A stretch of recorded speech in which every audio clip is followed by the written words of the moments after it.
네, 대학 수학능력 시험에서 이른바 킬러 문항 출제를 배제하겠다는 정부와 여당의 발표를 놓고 정치권에선 후폭풍이 이어지고 있습니다.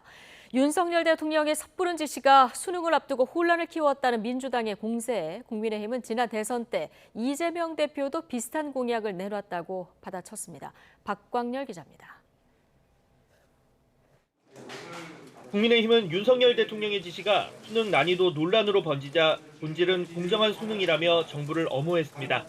공교육 과정 내에서 수능 변별력 확보로 가장 혼란스러운 건 학부모나 학생이 아닌 대형 입시 학원이라는 겁니다. 공교육의 경쟁력을 높여서 공교육을 정상화시키고 그것을 통해서 사교육 비용을 경감시키겠다고 하는 그런 방향성을 제시한 건데 왜 여기에 대해서 반대하고 이것을 왜 수능 혼란으로 몰고 가려고 하는지. 수능을 5개월 앞두고 혼선을 키웠다는 일각의 지적에 대해서도 확실히 선을 그었습니다. 이미 지난해부터 윤 대통령이 국정과제로 언급했고 올해 초에는 킬러 문항 삭제라는 기본 계획도 발표했다고 반박했습니다.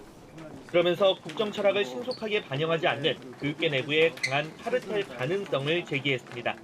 하지만 민주당은 대통령의 말 한마디에 대입 수능이 대혼란에 빠졌다며 윤 대통령의 사과를 거듭 촉구했습니다.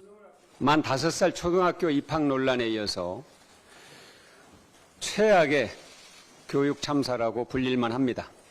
올해 수능은 지금까지 지켜온 방향과 기조를 유지해야 합니다.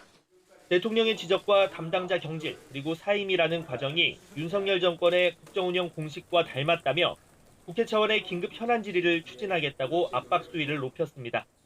대통령이 쉬운 수능을 주문하고 뜬금없는 인사와 감사 조치까지 공표한 것은 출제 시스템의 독립성을 침해한 것이나 다름없습니다.